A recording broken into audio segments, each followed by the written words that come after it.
we associate German cuisine with fat meats for real men. Fans of it won't be disappointed in Cologne. Menus with fries, or in German, Fritten, can be found on every corner. Same goes for some of the domestic dishes, like Flunch, a blood sausage, or Hämmchen, a bone serving of pork with sauerkraut and mashed potatoes.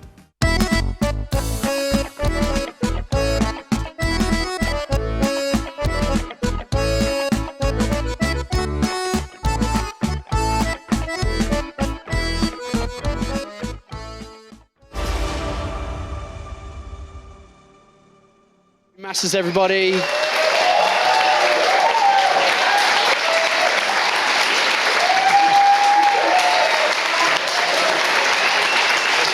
feel like I just dropped the mic and go. Man, your job is done. My job is done, I guess. Thank you very much for everyone turning out here today. I know there's a couple of you already been here for the past couple of days, so thanks for joining us in the last day of the ESL studios. Now it's time to start talking about what we have upcoming. Let's take a quick look at the bracket though before we do that though. As we've already completed game number 1 if you're just tuning in. We have 4 best of 5 today. One of them has already been completed. Sue, as many people expected, won 3-0 over Lambo and has made it to the semi-finals where he plays at Gamescom and more importantly, plays for a chance at the World Championship if he gets top 2 and plays for the chance to be an Intel Extreme Masters champion. Up next is Fantasy versus Patience. 2 teammates go head-to-head now in a best of 5 that they didn't play that long ago either. They played a couple of weeks back, Moonglade. Yes, they did. They actually played in DreamHack Valencia when Patience took that one 3-2. Very close match, all mind games. We actually heard Fantasy talk about that the other day, or it might have been Patience, one of them saying like, yeah, it was just pure mind games. He prepared a lot better that day. So it's going to be interesting to coming into today and they get that rematch again because these players, like they don't seem too close for teammates because they are mind gaming each other. They have a lot of preparation against each other. So it actually is pretty interesting. Throughout the weekend, or throughout the week, should I say, in the tournament, both players, whenever they've played against a different opponent, they've had each other come up to each other and talk about strategy and, hey, I watched your game, you should continue on. They've been really supporting each other at this tournament. And Fantasy did mention yesterday, if I could play one person, I don't want it to be you in the quarterfinals. And he got that unlucky draw. But talk to us a little bit about the aspect of mind games and messing around with each other, especially when you're teammates like this. Why was the last series like that, and why this one could possibly be as well? It's so weird. You kind of think of it as playing yourself sometimes when you're playing a teammate. You're like, well, what would I do if I was to play myself, if I was in their shoes? Because they know so many of your secrets. They're the people you often watch games with together, whether you're in a team house or just online together, and you're kind of talking about whether it's Pro League, GSL, and you're sharing all your thoughts on the matchup. And then you start to sometimes, if you're not as experienced, you get in your own head. Now, these guys have been up here before. They've been on these stages. So what they've probably been thinking about is the small tells and the reads and the reactions their opponent's making. So what you want to be doing is thinking about how can I give off that fake information? How can I make them react in a way? And then how can I take it one step further and take advantage of their reaction? So this is where it gets kind of convoluted, right? Yeah. For watching, sometimes it's very hard to identify this, exactly where those mind games are happening. Show one thing, do the other type of games, and I'm sure that's probably what we're going to be looking at. But let's talk a little bit about Fantasy. It's his second Intel Extreme Masters tournament playing here in Cologne. He played in the World Championship a little bit earlier on this year for Season 9. He was a qualifier, came through the European qualifier to make it. He played in there, played in the round of 16, won a game 3-0 against Rain, then went into the quarterfinals where he was eliminated against the finalist Trap. But Fantasy seems to be playing some of the best StarCraft 2 that we've seen, or definitely at least the results aspect of it. Yeah, this year he's been playing fantastically, better than he ever has, and he just keeps getting better and better. He has a lot of ups and downs and surprise losses. I think Patience is probably the one that's actually like shot him in the foot. Surprisingly, I guess you wouldn't really expect someone like Patience to do that, considering who Fantasy's beaten in the past. But it just all comes back to being teammates and sharing everything together. It can really come back to bite you in StarCraft. Do you think that because maybe Fantasy feels like he has been playing on a bit of a higher tier, that he's maybe going to be trying to take that safer approach and maybe be looking to try to stop the mind games, get things into a more solid late game? Do you think he's going to be playing more like that? I think he probably should, because if you consider how he lost in DreamHack, it was a lot of aggressive play, a lot of mind games, and kind of all-ins from Patience that caught him out. If you can take a step back from that, play a safer, solider game, you don't want to change your style too much, even if they are a teammate, because that could just throw yourself off in general. What would you say Fantasy's biggest strength is, though, when you look at him as a StarCraft player? He's just pretty well-rounded in general. I couldn't really pick out anything. He's not like an overly aggressive Terran player. He's a Kesper. He came from Brood War. He's got the mechanics ingrained into his soul right now, so he can just perform like every high-level Terran Korean player we do see come from that sort of background. He's got some tenacity as well. You know, we know that fantasy GG timing, and once in a while does bring him back. But he's very steely, right? You don't see him get tilted because he's just in there microing his last units. He just tries till the last moment. So I think he's got that mental fortitude going from his experience as well. Yeah, I completely agree with that. Well, let's switch our focus then to Patience, who is a player that's one of the most friendliest StarCraft players you could ever meet. I'm sure if any of you guys here get a chance to take a photo with him, he's going to be very, very polite and very nice to you. He's that type of guy. But in StarCraft, he's a mean son of a... you know where I'm going with that one, because he plays Protoss, first of all. Let's just go down that angle. And he's not afraid to pull out some of the dirtiest type of strategies. He certainly is one of the most aggressive Protosses we have these days. Yeah, he is one of those dirty Protoss players that will all in every game they can, and just complete aggression all the time. Shameless.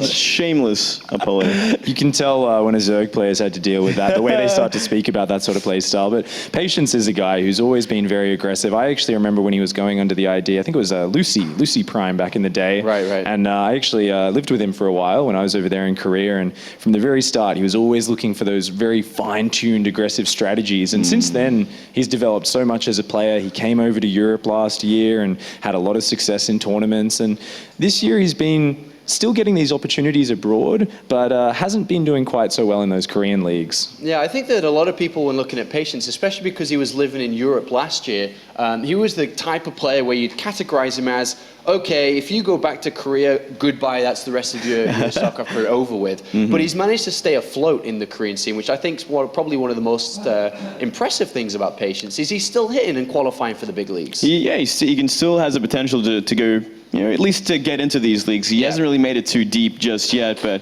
he has potential for sure. He's a great player, and maybe a little too predictable with his current style, the way he is so aggressive, but there is always potential there for him. He actually is one of those few Koreans that came back to Korea and performed.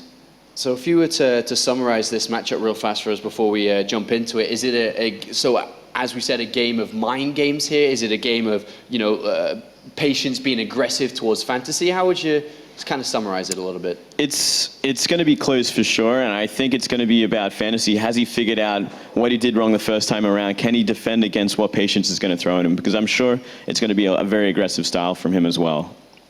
I've got to agree with Glade, but if Patience has been anticipating this match, I'm thinking that at least one game he's going to go out and show some extreme greed and kind of throw that curveball by doing the unexpected. All right, thank you very much, gentlemen. It's time to head to the commentary team for this one. Which teammate goes through to play in Championship someday? It goes through to play at Gamescom on the main Intellectual Masters stage. Let's find out with Todd from Rotterdam. Thank you very much, gentlemen. And since I have been dropping some knowledge bombs around the city of Cologne, did you guys know that when Fantasy and True played against each other just a couple weeks ago, this man was casting and wearing the same shirt as he's wearing today. Fantasy and True played a couple of weeks ago? Fantasy and Patience. So much for the knowledge bombs, Kev. That you butchered that joke. Well, it wasn't really a joke. It was more like an observation. I just put up these VODs. I was like, it's my friend Todd. He casted the series. And he's like, he's wearing the same shirt. Yeah, listen. When you go to Valencia, it's very warm there. I know. I'm known not to really like when it's very warm. So, short sleeves. Here, if you must know, the AC is not working very well. So short sleeves again. Didn't even ask for permission, just went for it. YOLO. We're getting ready to hop into this series, the second quarterfinal of the day, and I think it's going to be an awesome one, Todd. Watched a little bit of those games they played against each other last time, and like Moonglade said as well, the analysis desk, those games, they were very close. They were very wild, back and forth. I like the approach that Fantasy had. Of course, whenever you go up against a teammate, there's always a lot of mind games involved. But I like the variety that he showed in his openings. A lot of Terrans will go Reaper into CC on the low ground, followed up with a Mind Drop 5 games in a row. And I think it's a super solid build. But don't do it 5 times in a row, because it just becomes too predictable. You're going to give the Protoss too many options to cut a corner here and there. As we are pretty much good to go, I believe. Right, Todd? Yeah. It's going to be good. Look at his Fantasy. He's actually He's got the 5-year celebration portrait there on BNet. What a boss. All I was right. playing a bit of Pac-Man earlier on an arcade. The first map is going to be played on Coda, I believe, in this best of 5. Not exactly sure what the map leaders are, but we'll figure it out as soon as we get into another game. I asked Patience before the series, like, what are you going to veto? And he's like, actually, I don't know yet. He's like, maybe Coda, but it seems like he changed his mind, Todd, as we are looking at this base of our blue Protoss spawning on the left up side of Coda, representing that pixels. It is Patience. One of the most cheeky guys in the industry. But like Apollo said as well, he is. But like Sean said, as soon as he goes in game, he's not all that cheeky anymore. And his opponent, starting on the right-hand side, lost just 2-3 last time these two met. It is Fantasy. To me, Fantasy versus Patience is, I feel, a series and a match about a very solid Terran that's very good in late game, and I would say most of the time rather cheesy Protoss. So the last time they were going up against each other, I really felt like Fantasy, he shouldn't give Patience any benefit of the doubt. He should just scout a lot, see what he's up against, and counter it, and then win. But he didn't do that. On Cactus Valley, he went for a command center first, a late scout, he died to a proxy Stargate. So I feel like in this series, Fantasy is going to have to correct what he did wrong last time, and that's, I guess, not scouting enough. I feel like he needs to scout enough. He really needs to prepare for anything that could be thrown his way. And if he's able to take it, to that third base situation, have a lot of medivacs and bio, then I don't think he's going to lose all that often against somebody like Patience. And the one game, actually, the first game in their previous series, it was like that. I like where you were going with it. Patience can be indeed a little bit of a cheesy Protoss. I've always felt he's similar to the Protosses like Stardust, for instance. They can be cheesy, but they're also very unpredictable. They're very hard to figure out. But I do feel that overall, Patience is a little more well-rounded. And especially when it comes to PvT, probably has a stronger late game than someone like Stardust. So it should be an interesting series. Fantasy, like you said, will most likely just making sure that he doesn't die early, that he doesn't take too much damage. This is an interesting opening already by Fantasy, as he got the refinery, but it wasn't really a gas first or something. It's just a marine into. This is kind of an interesting opening, Todd, because I don't think he has a Reaper, right? Yeah, he doesn't. This might just be the old MVP build, where you get the reactor and then you throw it on the command center and then you get the factory a little bit later. So you have more minerals than if you took that gas very quickly. I think Patience, there is one build he never does here, and that's the kind of safe Protoss versus Terran rain build where you drop down the robo, you get 3 stalkers, and then you take into Colossus and blink. He never ever does that. It's either blink or DTs or Stargates. Sometimes with an offensive Oracle, sometimes with defensive Phoenixes. If you pick up on that, I think as a Terran you can really play a lot more defensive, and sometimes even try to throw in a quick third command center, and by that I mean not after 1 barracks, but after 3 barracks. Do you think he's opening like this because he's afraid of that Oracle play from Patience, so he will have a few more Marines to work with? Because of course the Reaper slows down your Marine production. I think he just wanted to go for something there like safe, a quick expansion, but didn't go for a Reaper because he wanted to get a little bit more of an economy going into it. And I guess since he's going to get the factory behind this, he's going to be fairly safe against pretty much anything, assuming he gets some Widow Mines and some Medivac. So it's a better economy. It's less aggressive than some of the very quick gas that you can do. And I kind of like it because, just like I was saying, I really feel like if you're Fantasy here and you play it a little bit more passive than usual, make sure that you reach that third base situation. I do think he's going to be doing a lot better than the last time that they played, and he got all in the died, obviously. Patience, of course, the last Protoss remaining in his Intel Extreme Masters Cologne. That was very different just a couple weeks ago in Shenzhen, where it was one big Protoss party. As we see, of course, we had a slightly different lineup in that tournament as well. We'll see if he can keep the Protoss pride alive. I was spying on Fantasy a little bit earlier to see how he was warming up. Thought he was playing Pac-Man. What a boss. Today we learned that playing Terran is basically like playing Pac-Man. He was actually pretty bad at Pac-Man, no joke. Like he lost in level 1 twice. I saw him complete a level though. I was like trying to show him the after the third time, man. Are you kidding me? It was really funny. It's a Korean pro gamer we're talking about. I was like, hey, Fancy, look at this. I took a picture. And he's like not looking at all. He's like trying to complete his level. He looks at me. He's like, just get lost, man. Then in the end, she's like, oh, yeah, funny. I don't think he appreciated the Terran joke. Either way, it's going to be a couple Hellions. This is a cool opening as well, though. This is super old school if he also decides to bring out the Marines. TLO was one of the very first Terrans ever that I saw doing this build. And I'll never forget it because it was the Home Story Cup 2, and I think he did it against Whiterun Scrap Station. You know, he dropped a bunch of Marines in the main base and he cruised by with a bunch of Hellions in the natural, and I was like, wow, that's actually a really cool build. Yeah. Well done, TLO. This can be very, very hard to deal with if your units are out of position as a Protoss. Yeah, if you're not prepared, then, or even have a few units out of position, you can take a lot of damage. But I do think, yeah, I'm even seeing this with the Observer here. It's such a huge info here for Patience. He's going to find the Hellions as well. If I was Patience right now, I would probably evacuate my natural.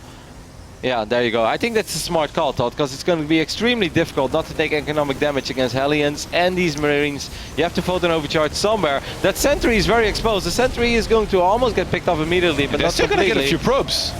Look at this, get into the natural already. 5 have gone down. Yeah, more than just a few, because he didn't evacuate all of them. He only evacuated a bunch. He has ended up losing 7 Oh, the workers. minivac? What? What is going on? Why did Fantasy go back into the Stalkers and photon overcharge? That was so weird. Because he wanted to drive him in the main base with the Hellions. He wanted to go for everything, Todd. He wasn't happy with the 7 Yeah. kills. He wanted to get 17. It's funny, I was about to compliment him for pulling back on time, and then this happened. And not a medivac. He's actually setting up very quickly here to drop some Widow Mines in the main, but Patience has a cannon there already. And he's gonna have another photon overcharge here in a second. He has enough Stalkers in the natural to, I think, defend properly. If he lines them up to make sure that the Hellions can get in, then yes. But if the Hellions get by these Stalkers, they will still kill 5, 6, 7 workers over there. Maybe more, actually. Here comes that mine drop. Cannons won't have enough DPS, but photon overcharge will. Make sure you focus the mines. 1 mine will probably shoot. Yeah, that's 3 workers. That's not even all that bad. And the Stalkers went out to usher these Hellions away. Still though, cool opening by Fantasy, and I definitely think it went okay-ish. I mean, he's going up to 3 bases, he's up 1 worker. Not all that bad. Yeah, that's actually a fairly quick 3rd base there. Before, he had it on the racks 4 and 5. So I quite like it. I mentioned this earlier, you know, I think he can go for a quicker 3rd base, but not that quick, because then he would be exposed to a lot of all-ins on 2 bases. And now remember, Patience is a very, very aggressive Protoss. Now he started falling behind, he's already lost 10 probes in total this game. Does that encourage him, you think, a little bit more to maybe try for a 2 base there? It can be difficult as well though when you take that much economic damage. And he also opened up with 4 observers that Vanka was showing us. 5 even, man, he's going full pig baby over here. He's shelling his inner pig baby. Open up with 5 observers. Yeah. Still took quite a bit of economic damage, and of course during all this Fantasy is going up to 3 bases. Yeah, I think you're right, Todd, because I think if I'm Fantasy right now, well, by the way, it's very hard to say. The last time that these 2 played on this map, Patience opened with DTs, and Fantasy, he also lost to Lilbo doing DTs on this map. So I think his build order, actually thinking back on it, was pretty, I think, pretty okay against DTs. You get 2 command center pretty quickly with an orbital command, and then you drop the eBay at the ramp. Those Hellions so far not doing that much. No, come on, 5 workers again, Todd? I think that's pretty damn solid. 6 workers and all these probes without mining. Fantasy has created a 14... Oh, the misclick. Oh my god, 14 worker lead for himself. So far, I feel this game has been all Fantasy. If you're only defending, Todd, if you never have any sort of aggressive map presence, if you never have the option to do anything, it's going to be very hard in general to win a Protoss versus Terran. You know, Patience really needs to start taking some initiative. He needs to make something happen soon. I'm actually really surprised he went for the 3rd base there. I fully expected him to, you know, go for a La Gateway Explosion and kind of go for an attack, but instead... I actually think he's going to be able to cancel it, because most of these Protoss units are out of position. These Marauders do have stim. Marauders will take care of this Nexus. Patience he wants to recall, but this Nexus is not finished. Nope. Yeah, this Nexus is going to go down. 3 Marauders is enough to cancel this Nexus, and this may trigger Patience to really go for a super big all-in, because what else are you going to do? If he plays this out in a macro game, being down a base, being down 13 workers, it's not going to be pretty. Fantasy even scanned to kill an observer there back at home, and he got it quite easily. I feel like this is another Fantasy we're seeing, than the one that played against Patience last time at DreamHack, because he's dominating hard here. And he's going to have so much map presence. He can just stay out on the map, make sure that anytime Patience leaves his base, there is a counter drop ready, a big doom drop or something like that. These observers, though. Oh my god, look at the supply, Todd. I didn't even really pay attention to that. 89 against 135. This has been a massacre. Oh, Patience. He had a cheeky probe down there. He's going to get some of these units there. This could be the start of at least one. Maybe he's going to get a second one too. These medevacs will try to unload as quick as possible. There's a Widowmine in the mix as well. Probably want to pick up and just get the hell out of there. Oh, there's one burrowed there. The Stalkers are going to blink forward. Oh, they actually dodge it. without even knowing. That was very good for Patience, and he needs to do something like that like 2 more times. And then we have an even game, because it's Fantasy. Oh my god. well, here we go. Maybe this is number 1. If he gets 1 more full medevac. Fantasy is setting up to drop on the right-hand side the other right now, and that War Prism will actually spot that. Like 2 passing ships in the night, God. Oh god, please no. 2 passing ships that don't really like each other. Are you sailing in my water, son?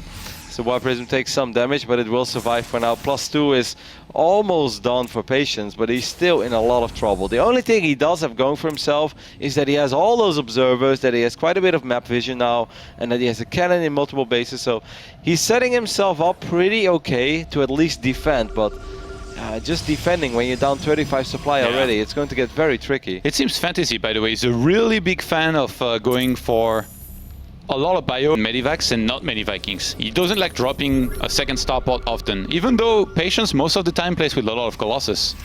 Yeah, I'm very surprised to see another factory going down. It seems like he really wants to commit to Widowmine production. Maybe he thought he lost it or something, because that doesn't really make sense. No, I'm not sure either. Maybe he just wants to make a bunch of mines.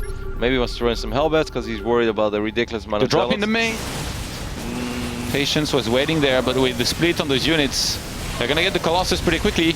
Photon of a charge is going to be used in the main there. Patience trying to hold on. The robotics facility thought it's going to go down right before 1 more Colossus pops. That's very unfortunate for Patience, even though he does clean up the majority of these forces, but there is another squad on the right side. I'm actually surprised that Patience's army looked so big while he's down in supply so much. I feel with the amount of supply advantage that Fantasy had, he doesn't even have to drop anymore. Just go for a straight up attack. You should have rallied across the map and maybe done the Maru attack, where you attack the 3rd base and drop on top of the Protoss army as well, because Patience has left a lot of units here in his main base waiting for drop. So right now what Fantasy did played right into his hand, but now Fantasy is setting up for a big attack. He's gonna snipe the Observer. Usually you see big drops happening in the main right after this.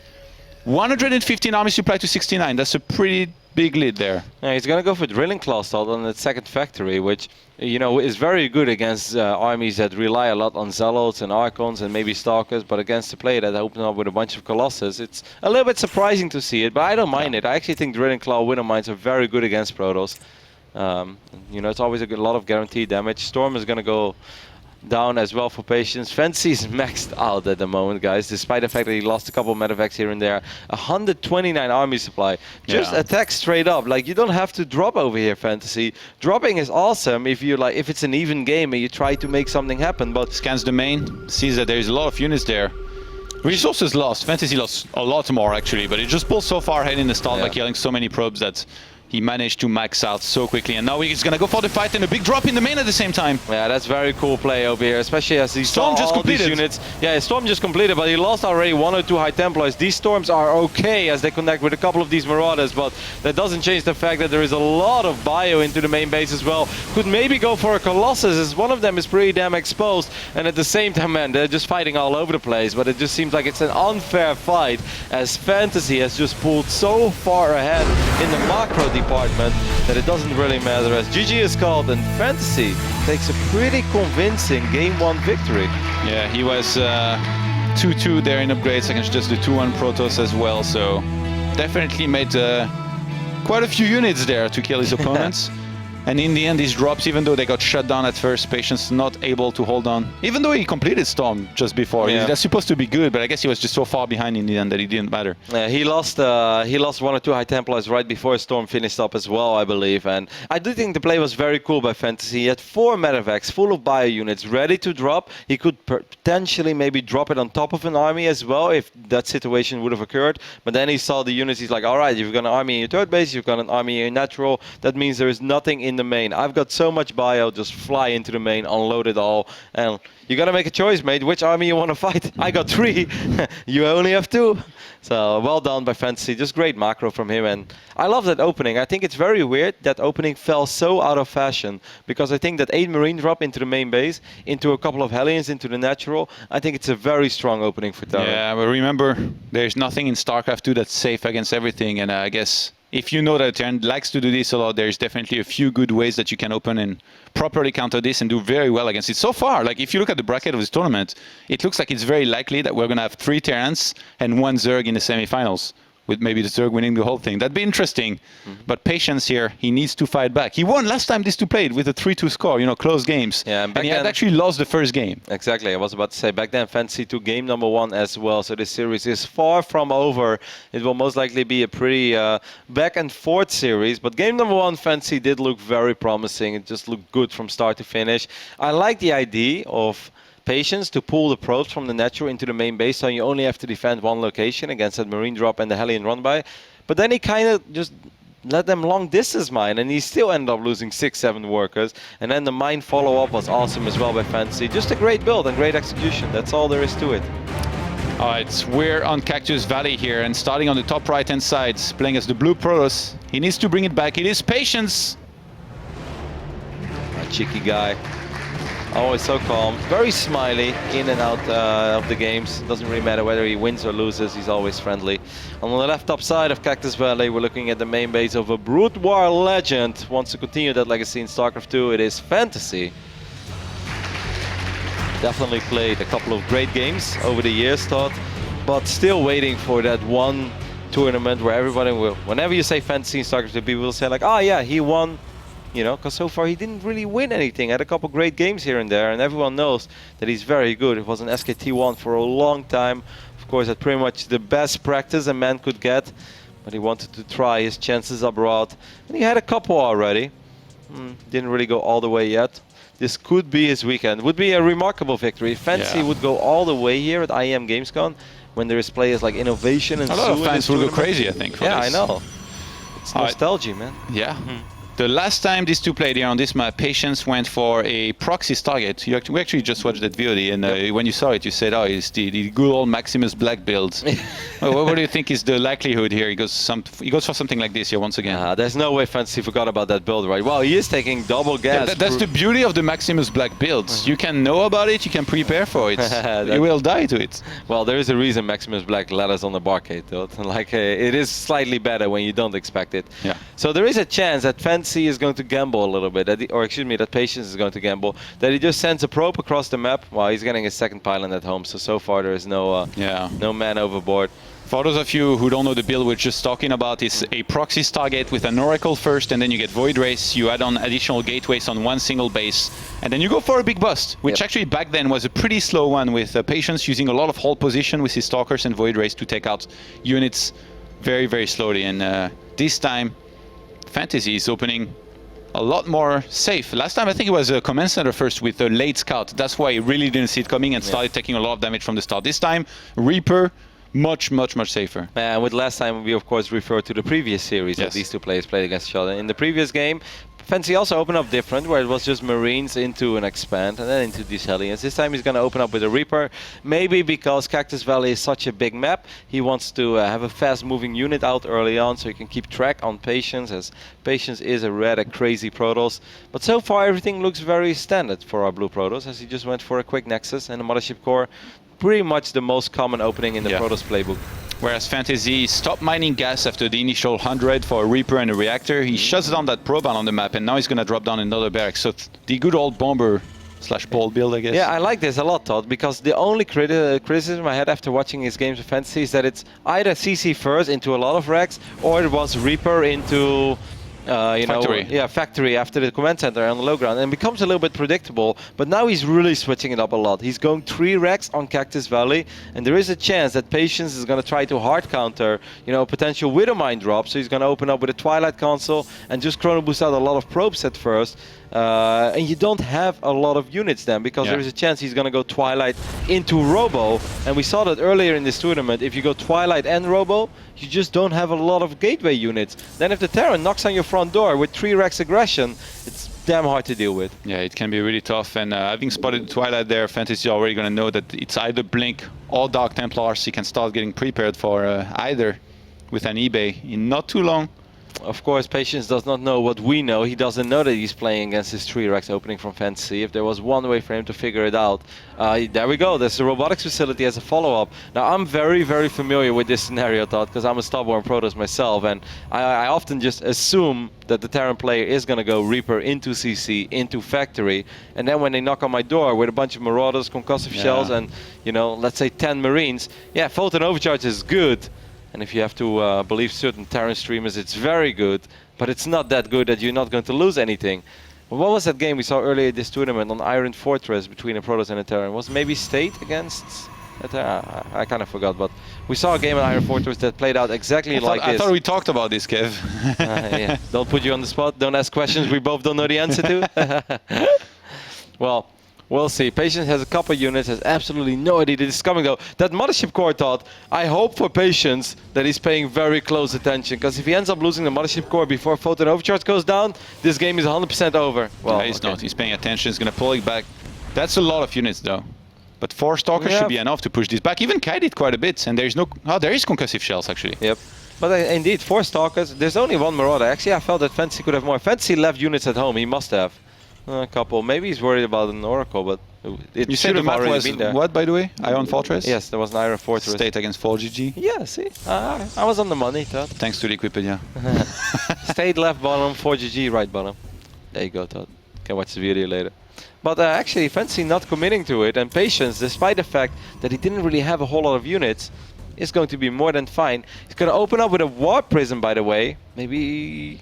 Yeah, he wants to have some counter-dropping capability there. You know, load it up with Zealots, and then as soon as Fantasy moves out, he drops that in his base. Usually when you do that, that means you want to go for a 3rd base of your own rather quickly. And actually the Dark Shrine as well here going down. That's the grubby build, no? Yeah, he did do this a long time ago. Colossus into DTs on Shattered Temple against Clouds. Yeah, I can't believe that you remember that. I watched a game where he did it in the Observer as well. Nice reaction there by Patience. Hashtag Roddy Observer. No, mine flies straight into the missile turret, Todd. And I don't even look at it. Exactly. I look at once it's dead, I'm like, what's happened there? That happens so many times to me. I'm really bad with that. Either way, this is quite cool. What I like about this from Patience is that in the previous game, as you guys saw on Coda, he was just defending. Observers in defensive positions, just trying to defend. Never made it to the side of the map from Fantasy. This time, even when it's only a single Zealot, yeah, it's not a lot, but it forces Fantasy to worry about this Warp Prism for now. He knows it's there, and at least Patience sees so much more. I really like this. Don't lose it. I think he's going to keep it for some time, and I mean, even if he forces a Viking here, that's a win, because the Terran's going to stay on his side of the map, and usually in the meantime you go for a 3rd base. I'm just afraid that Patience, he gets a little bit overeager and actually tries to commit to this too much and loses a lot, because there is the turret up in the main. Yep. A very good point there. There's a turret right next to it at the starport. He saw it. Building. And this time it's Rex number 4 and 5 as well, Todd, before... oh, there we go, Sim. I'll do it. Man. If I was Patience right now, I'd be, oh no, the Warp Prism so low HP is going to drop the high Dark Templar, and the Warp Prism lives, and he also forces out a scan, so that's pretty damn useful. How much does Patience have at home? Does he have his first Colossus already? Yeah, yes, he does. He should be more than fine. Nothing to tank though.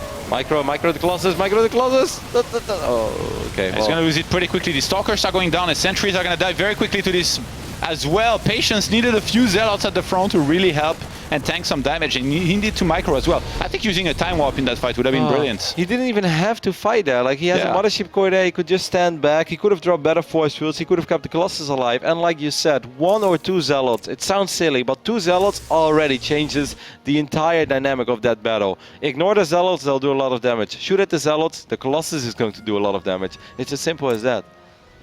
Yeah, you need some mid-shield at the front. You can't let your Stalkers and Colossus be the units that are attacked, because they will fall very quickly, even to just a few Marines and Marauders when they have Steam Pack and +1. These guys are already pretty mean. Observer's going to get sniped there, and that is the first one that gets sniped out of 3 Observers that were made, so just 2 left for Patience. That's a lot of damage output on this Nexus. You really want to keep this Nexus alive, Patience, but I'm afraid that Fantasy is going to commit to it. He's going to right-click on the Nexus, and he's going to force the cancel. And Blink is not finished, so he can't even chase. Very Double well Forge behind this. I really like Fantasy, by the way, what he did at his 3rd base. He put a turret and sent some units there, really hoping that the DT gets sent in, like I would have done. Yeah, he's just thinking ahead of the situation. Fantasy is playing phenomenal so far. I thought really clean play in both games. The Prism in the main. There's a Viking shooting at the Warp Prism. As that Warp Prism was already a prisoner of war, I thought, because he was never supposed to leave. They were waiting for him on both sides. Couldn't really go anywhere. Oh, There we go. By the way, Patience has a lot of probes. Oh my god, I just noticed. 64 on 2 bases. Well, he's trapped on 2 bases. And yeah, he wasn't supposed to be on 2 bases. yeah. And But this, still, that's a lot. I feel this is the phase in the game where Cactus Valley becomes an incredibly difficult map because there is so much area that Medivacs can fly into your main base, even run into the natural, and at the same time you have to keep a lot of units at the third base. Like if you take a look at the main base of Patience right now, how much does he have over there? Does Patience have any units in his main base? I don't think He so. has a few. He had a bunch of stalkers. He's actually sending them back right now because he realized that Fantasy might be attacking at the third base. He's trying to catch those Medivacs. Blink is about to finish, but he's not up yet. It's 10 seconds. Oh god, if these Medivacs fly north now, this is already going to get a little bit tricky. Photon Overcharge is available though. Oh, the dance, man. Yeah. I find this very difficult. I do like the He's gonna Observer scan a for the lot. Observer as well. Yeah. So he's shut down so much of the vision of Patience there. That's the third Observer that died. There is only one left. And right now, it's with the army here of Patience. So Patience's vision right now, it's gone. He really doesn't see much. I'm such a jinx tot. I'm like, I do really like the Observer for Patience. And it's like, boom. It's like Patience is like, thanks, Roddy. That was a great call. You really do surprise me. Well, he's just gonna bring all the units down right now as he still has one more. Oh my god, Fantasy is just flying around with so much bio. Still has to be careful though, because the Stalker count is high. Forward blink there, but if he flies everything into the main, these units, this is not even enough, I think. If all these bio units are unloaded, well, maybe with the second Colossus and a Photon Overcharge. He's got some cannons actually, some in-control cannons. Oh, if he can snipe some of those Medivacs before they can actually unload. These Stalkers are behind enemy lines there. But he got both Medivacs. He got 2 Medivacs. Oh my god, those Widowmines did a lot of damage though. But I still think it's going to be enough. Fantasy lost a lot of units there. Good defense by Patience. And Patience has enough as well at the third base that if he had been attacked there, he would have defended easily. He's still quite a bit behind in supply. Yeah. I hope he knows about those Widowmines, by the way. Is he making an Observer? Yes, he is. Because that could have gone very, very painful very quickly. Look at those beautiful in-control cannons in the main. They are ready to wrestle down any kind of bio that gets in there. You need it, man. Cactus Valley is very difficult to play super late game against Terran. So I like Patience is rather safe than sorry. He's getting a couple of backup cannons. You just want to get that, man. Patience, his plan is simple there. Kill as much bio as he can, keep on defending, build up his Colossus count, and then potentially go for a timing of his own. He's going to start 2-2, finally feels comfortable enough to start it, and he's even upped the supply very nicely. 96 army supply to 102. I think Fantasy should ignore the main base for now, and he should try to attack the third base from the south side. Just stim in and try to right-click on the Nexus, because there isn't really a whole lot of vision on the south side. He's going for the big doom drop. Oh my god, he's going to blink on top of that army again. It's quite risky. His other chunk of army was not too far there for Patience, so he's going to get a full army fight against full army. It's going to be ideal for him. Yep. I actually think this is pretty okay for Patience, even though there's still a lot of Medivacs over here. But one more Medivac will get picked off, and it was full of units. Patience taking a supply lead, probably for the first time in this series. And on double forge, he's on 3 bases. There is no Viking production on the way. There are no Ghosts on the way. I think this has been going extremely well for Patience. Some might say he's been really patient, Roddy. Oh. He never started charge, though.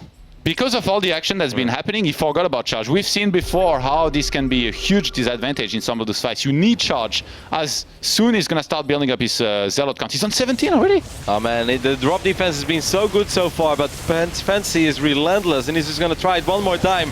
Widowmines will connect with a couple of these probes, and with a couple I mean 14 or even 15. There go the in-control cannons. Maybe he's going to be able to get a forge as well. No +3 armor for you, matey. Or is that +2 armor? That was +2 as well. +2 armor? Yeah. So it's going to be 2 attack and 1 armor here in a moment. Templar Archives is going to start, as well as another forge there. The thing is, though, is relentless. You know this about Cactus Valley, it is very, very difficult as a Protoss to move out. Because you know, every single time you move out, it turns into a base trade. There's like no in between, because there's so much mobility for all these Medivacs and stuff. Very smart. Dark Templar there, the 4th base, should be able to cancel it pretty much immediately. There's still some unity in the third base. I really like this here by Fantasy. Yep, doesn't use F2. He's a bigger man than I am, Todd. Those units, if this was my army, if this was my Terran game, they would have marched across the map a long time ago. This time he's going via the south side, by the way, on the third base, and I like that. Even though Patience has a lot of units there, and he's going to catch it indeed. Yeah, I think he's going to realize soon that there is no charge, because right now he looks at those Zealots. They're like, why are you guys so slow? A couple of Dark Templars in the front as well. Oh, Fantasy wants to fight? They will get a few swipes off. Oh, Patience is moving out at the top with the big chunk of his army. He's close. He's got more supply. This is looking very scary. 135 army supply to 94, Roddy. Yeah, that's actually pretty insane. insane. My god, if he was to attack there. there is not many Vikings at all. There is one Viking against 7 Colossi. Oh my god. I love the random Widow Mines for fantasy, but Patience has been extremely good with his reservists. I'm very impressed with Patience this game, Todd. This was not an easy game to play out, but he's really made the best of it. And now for the first time, he really showed some, he put some real scare into fantasy. He's like, hey, look at my army. I can actually start attacking you soon. So fantasy brought back the other units because he's like, maybe I can fight with my entire army against half of your army, but that allowed Patience to regroup as well. Patience is about to get a 8 Colossi against one single Viking. I know Maru can win without Vikings against Colossus, but there are limits, I think. And this is indeed, this reminds me a little bit of Maru there back in the days where it's just only Marines, only Marauders. It's a very fun playstyle for a Terran, but most of the time there is a timer on for how long can you win this game, you know. Against 3-4 Colossus, it's still doable. Maybe against 5 if you start dropping, but in a straight-up engagement, this is going to be the Terran massacre of the century. Like, he's not going to kill anything. I think Patience is going to go for it with Storm, by the way, as well. And there's no ghosts. Fantasy is just kind of sitting there, that 4th page, trying to secure it, so I think he's going to be in trouble there in a second, unless he can drop and do a lot of damage. Yeah, he can't fight the army straight up. I think he's going to go for the base trade pretty much immediately. You cannot fight an army. Look at how he says it's setting up, though. He's not looking like he wants to base trade. No, he can't fight it. Scans and sees the army headed his way. I don't think he can pick up and leave there. It's too risky. He's going to go for the fight. Yeah, you're right, actually. He's spreading out his units like he wants to fight, but there's no way. Against Storm, against this many Colossus. 8 Colossi. Yeah. 8 against 1 Viking. Good luck, have fun. Which is actually not even in the fight. Make it a laser show, Patience. This is your moment. You have to wait probably 22 minutes to get in this position to finally be able to attack. But the moment you will, it's going to go well. I like the idea of fantasy. He's going to drop a couple of Marauders. Actually, a lot of Widow Mines. Will they be able to connect with these Colossus? Well, a little bit, but not enough. The idea was there with drilling claws as well. Awesome idea, but it was just not enough. Patience has been too solid this game. It's defending non-stop against drops on Cactus Valley, and it's very difficult to always have your units in the right position. But he did it, and he takes a commanding army supply advantage. That was the most one-sided fight I've seen in a long time. There are 8 Colossi against just... Well, I guess we can say 0 Vikings, because that one guy was even on strike. He plays Marine Marauder Widow Mine. I think the idea with the mines was very cool. Yeah. He needed to do way more damage for this to work, like kill the Nexus, and then GG will be called, and Patience brings it back after a rather long game. Yeah. But if that would have worked out, we would have been screaming our lungs out. We would be like, oh my god, 10 Widow Mines just killed 7 Colossus. Yeah. No, you are absolutely right, though. If you can't beat your opponent's army, and like, it's not like he didn't see it coming too, he was scanning. Yeah. He saw the 8 Colossi. He should pick up and try and drop. Like, you see this army, like, the last thing I want to do ever is fight it. Doesn't make any sense. And in this case, he fought. And Cactus Valley is a pretty okay base trade map as well, so you can maybe start somewhere, but it was just kind of funny. It looked like, you know, like a featherweight boxer walks into the gym and he sees there is a heavyweight training, and then he puts on the gloves and he's like, all right, bring it on. You know, that's kind of how that looked. It's like you're staring at 8 Colossus with Marines and Marauders. The idea with the mines was cool, but like you mentioned, Todd, I think he just didn't do enough economic damage throughout the game. Yeah, there was one time he started to do a little bit with one of the drops at the top because Patience had left his base too early, but in the end that was defended. And even though the Forge Snipe was really nice in the end, it didn't really achieve nearly enough for fantasy there. So in this case, no Ghosts, no Vikings against High Templars and Colossus. We all know how that goes. You know what I think fantasy could have done maybe a little bit better? Every single time he tried to drop into the main base, he dropped very near the ramp, which means that the Colossus would always be able to get a first swipe off or a second swipe off. Well, I think at Cactus Valley, there's quite a bit of surface area into the main base. If he flies all the way north into the main base, he can unload these bio units, and everyone knows a Terran drop is 100 times harder to deal with when all units are unloaded already and ready to fire, rather than them being unloaded one by one and often dying one by one, or 1 out of 3 units will die immediately. And look at Patience taking a few sips there. That's not water, that's tearing tears right there. Okay, maybe not yet. Well, he's still got a few games to win. We don't want to pull a Bly over here. Let's not dance our units in game number 1. Hashtag Patience on fire. Our third map in this series is going to be Bridgehead. It could be a potentially very fun map as well. I'm even more excited now about these next 3 games because I love this playstyle of fantasy. I am not sure if this is the best way to play for a Terran, but it does often provide the most entertaining games, and it gives us a lot of action. It gives us a lot of, you know, potential really cool moments. All right, here we go on Bridgehead. Roddy, are you ready? Starting on the left-hand side, playing as the blue Protoss. He also plays for Dead Pixels, as they both do. It is Patience What a cutie. You just gotta say it every single time. When you look at Paige, you're like, ah, That's the first thing that comes to my mind. you cheeky guy, you.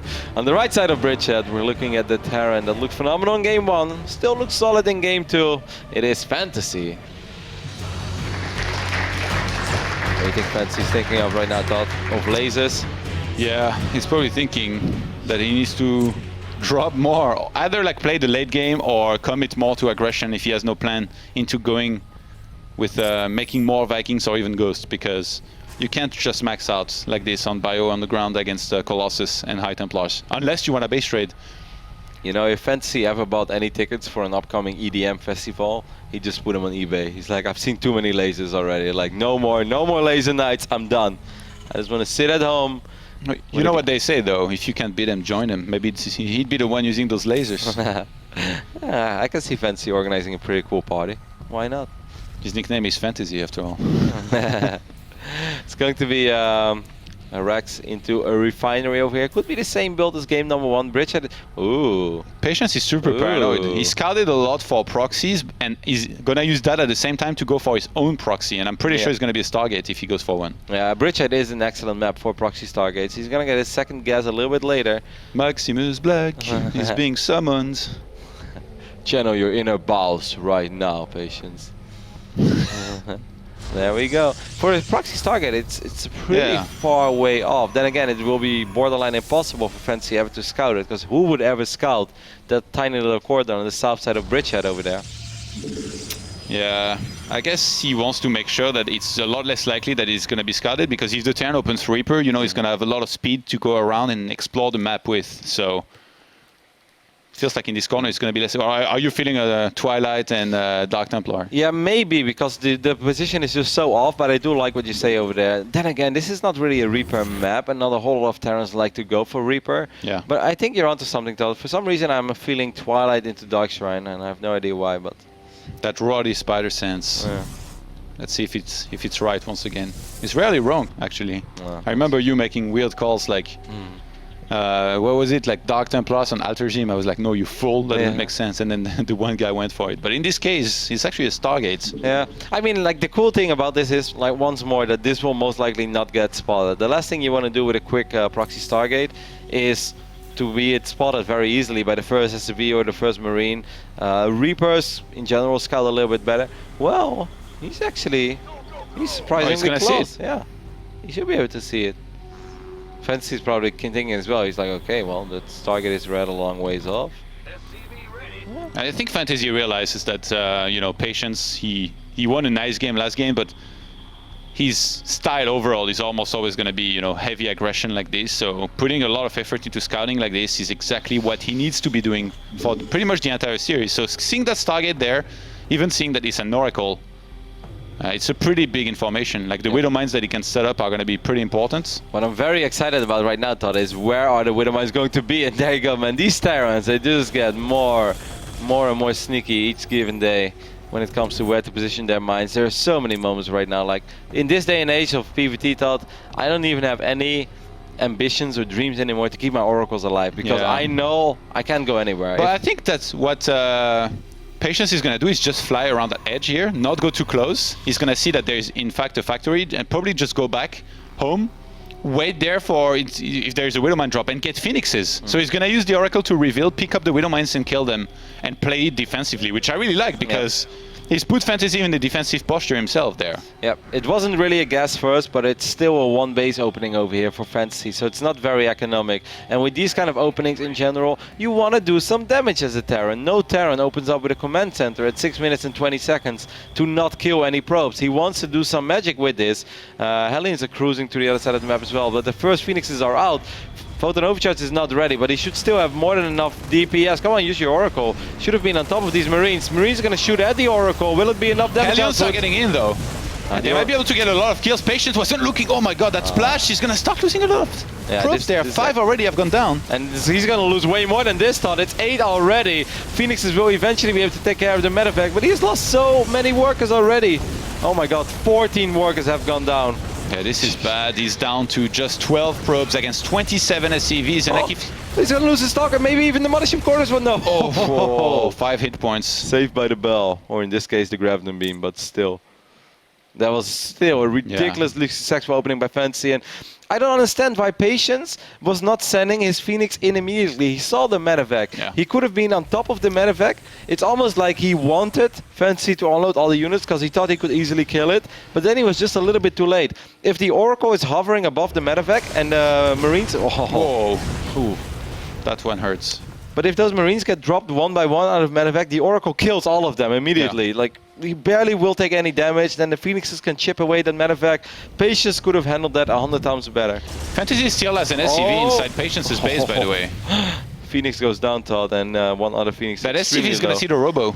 You know what would have been sick if he had made a bunker between both bases to kind of cover the next drop he can do. But in this case, we have Patience still trying to be aggressive with the Phoenixes. He feels like he has to, and he might have to. I mean, just fell so far behind here with all of those probes that he lost. 14 in total. Right now it's 24 probes to 29 SCV. So he caught back up nicely, but against a 10 on double orbital, you're still in trouble. Yeah, that's a pretty horrific situation to be in. Any Terran being up 5-6 workers in a 9-minute game when you don't really have any great tech yet. There's no Colossus, there's no Charge, no Storm, no Blink.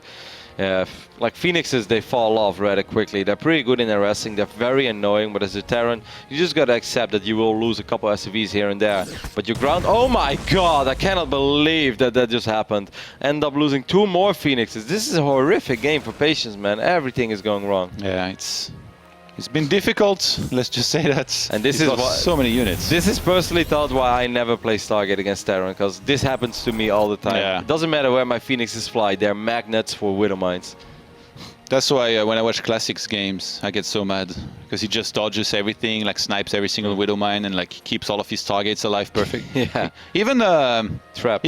Trap. So sick. Trap with an Oracle, like yeah, I know. he plays another game. I hate it. I hate watching it because it looks almost overpowered, and then you try it and you just look like a fool because your units just keep flying into Widow Mines.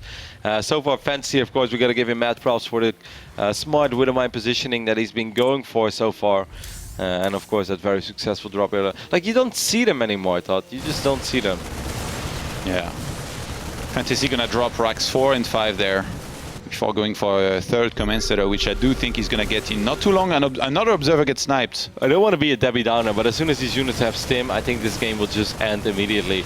No, he's got the one-click defense, photon overcharge. Yeah, lovely. Kappa. Against 6 Marauders with stim, Todd. There's quite a few Phoenixes, to be honest. Yeah, you know what Marines do to Phoenixes, Todd? Not when there's 2 Zealots and a Sentry on the ground, Roddy, come Yes, on. they will. You want to bet? Well, with the next wave, I guess. Oh, another. Fantasy doesn't like these observers. He's the new Teja. I remember those Funka games. is scared right now. You're next, Funka. First in-game observers, then the real-life ones. You guys wonder why Adebisi retired? Fantasy had a little chat with him. I mean, this army of Fantasy is just so much stronger than the army of Patience. He's going to so many Phoenixes. You I think think he's gonna Patience kill it again? knows he needs to do something drastic. You think he's gonna kill it? Yeah, of course. Funka, be scared. He's coming for you, Funka. Lock the door. Oh, the units are in the natural there for Patience. And when I say the units, it's 3 Zealots and 1 Sentry to try and buy some time for his Phoenixes to do something. Once again, don't want to be a Debbie Downer, but this army of Terran is so much stronger than the army of Protoss. There's going to be a Widow Mine drop in the natural as well. There's That's no so funny. observer over here. He went in, killed the Cybercore, and then left. The terrorist Terran, man. He's back at it. This is a very frustrating game right now for Patience. He knows he's in a pretty horrific position. With 1 Colossus, Oh, the Medivac got away. that of course changes things a little bit. Does he have an observer, Todd? Yeah, he's sending it at the natural to clean those Widow Mines, but Fantasy, that's his cue to go into the main and try and get a good fight there, even against the photon overcharge. He snipes a pylon, immediately unpowers that gateway, starts chipping at those units and probes, got a sentry very quickly. First Colossus is out. Yeah, that's kind of what he needed. So now at least he will be able to clean up this army, as of course there's no retreat against all these Phoenixes. A couple of these Marauders being picked up as well, and the Colossus will take care of the Marines, but 18 workers, Todd. And look at this, look at the minimap in the natural now again. Fantasy is relentless. Fantasy is all over game number 3, and Patience knows it. GG is called. Fantasy takes a 2-1 lead. Sick play. Yeah, great performance there. Fantasy, you can really feel like if he starts getting into his comfort zone and he takes no damage early on and he's the one actually doing some damage, it's actually really hard to come back in this kind of game against him. He just knows, you know, to go for every single proper step, keep on applying pressure and at the same time, you know, macro properly with the additional barracks, tech, and even third base that he wants to go for. So that was very, very good here by him. Yep, it's been a cool series so far. We're going to head over to a very small break, or at least for the players. Maybe we'll just stay on air, because now I'm not 100% sure anymore, Todd. Okay, so we are going to go throw it to a very small break as the players maybe have to go to the restroom and stuff. And after that, we'll be back with the conclusion of the second quarterfinal of the Intel Extreme Masters Cologne. Stay tuned.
Alrighty, welcome back to day 4 of the Intel Extreme Masters Cologne, where we're getting closer and closer to leaving this place and going to the big venue, where of course tomorrow the semifinals and finals will be played. Early today we already saw Sue advancing to the semis. That was not a big surprise. This series thought is still up for grabs. Yeah, these two, they've had quite a few, well, I guess they actually only played once, but they have quite a few close games. One very close series in the end. That was just last month, and back then it was Patience. I was able to win 3-2, pretty deep into the tournament as well. And so now, round of 8, Fantasy finally, properly shows up, scouts a lot. He loses one map, but he's up 2-1. Match points. Do you think Patience keeps on, keeping things a little bit crazy here on Terraform, or does he maybe slow down a little bit, get a little bit shy because of how it has gone in the previous map? The previous game wasn't even that crazy. It was a proxy Stargate, but it wasn't of the second pylon, so it wasn't like he committed a whole bunch. And then I like that No, he it was the second pylon, I think. No, it was the third pylon. You sure? It was a little later. He had a 5-minute expand as well. So Yeah. he wasn't super greedy, I think. So overall, it all made sense, and I think his opening was supposed to do quite well against the opening of Fantasy. I just really think that Patience kind of dropped the ball on when those units were starting to unload. He could have had the Oracle on top of the medevac. Then Marines are being unloaded one by one. They die one by one. Either way, he will probably look at that as a missed opportunity as well. But he's not down and out yet. He's spawning on the right bottom side of Terraform. It is Patience.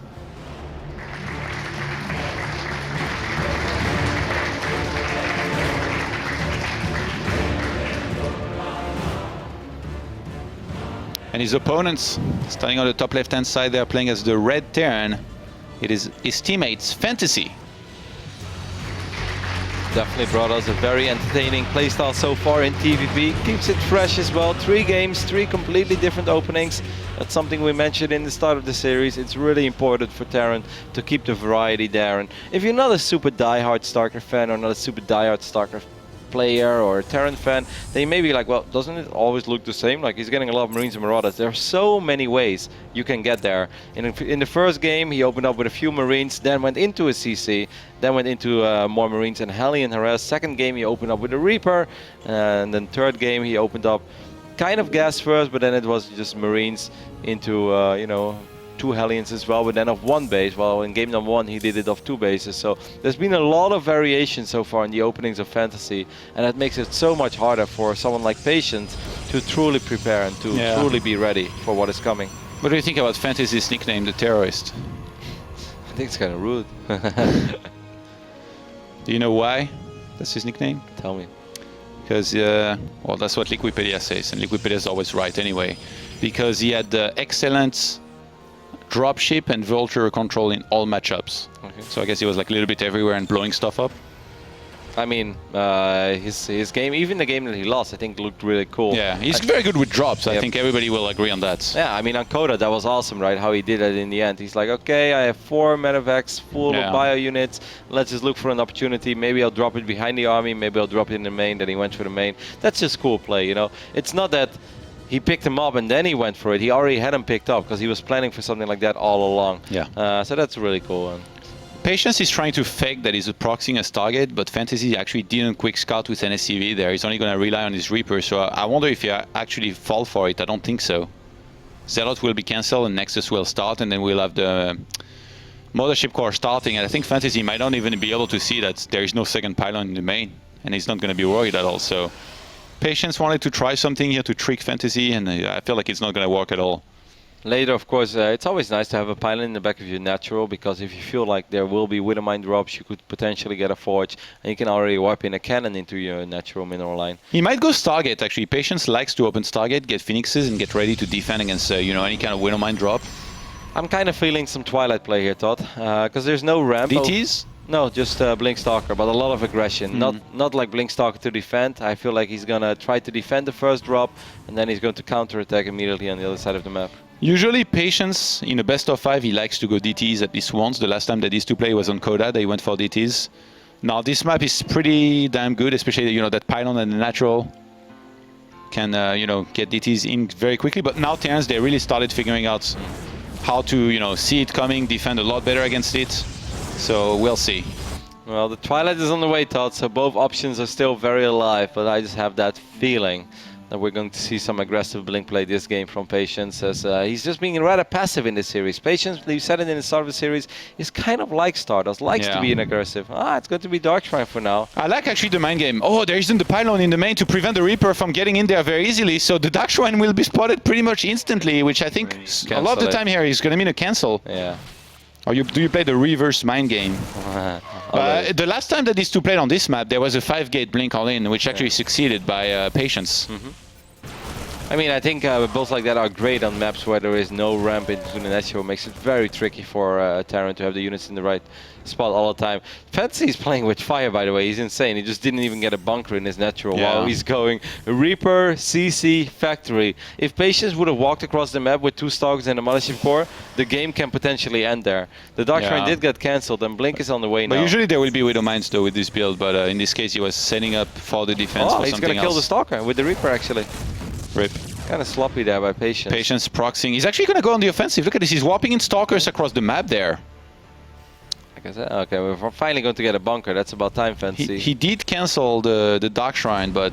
he's going to fly maybe over the Stalkers. Yes, he's going to get a couple first hits off. I don't think he's going to kill the medevac here, but this is so nice already, because that medevac is quite low on HP. That bunker finishing up is going to actually save Fantasy for now, otherwise he would have just been dead. Patience going into a third gateway here, by the way, as well. He's still making probes. He's going to get his first observer there out of the robo in a second. He knows that the medevac's probably headed for the natural, so he's got the photon of a charge ready to be used, but a Reaper will go into the main. It's probably going to force at least one Stalker being warped there with the gateway they just morphed in. Well, both Widow Mines will be unloaded. Will they shoot? Nope, they won't actually shoot. He scans to try and get the observer, and he gets it. Oh my god. That's very smart. That's very, very, very smart. Meanwhile, Stalker, I hope that he knows about this, by the way. Did Patience realize that he lost the observer? He made another one, which is rallied there already, so he's going to be able to get that before the Widow Mine can shoot again.